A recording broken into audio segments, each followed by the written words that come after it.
Welcome to the Genius Factory. Enjoy the video. You begin by opening Google Wallpapers or long pressing your home screen and tapping Wallpapers.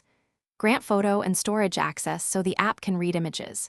Next, pick a source, built-in categories, live wallpapers, or your Google Photos library, because that determines available resolutions and dynamic features. Once chosen, the app loads previews. Make sure to tap a preview to move into the editor and continue immediately to cropping and placement options. You now refine the image. Drag the crop handles to frame the subject and select aspect ratio like 16:9 or keep the original.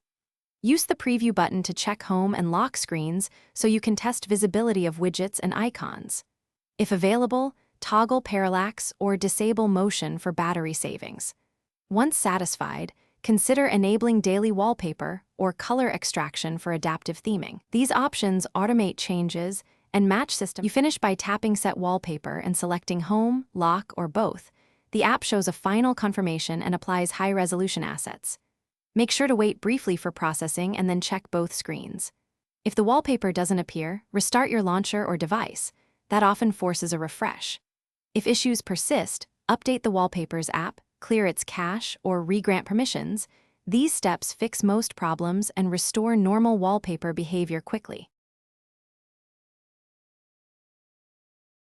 Thanks for watching. If you found this helpful, don't forget to like and subscribe.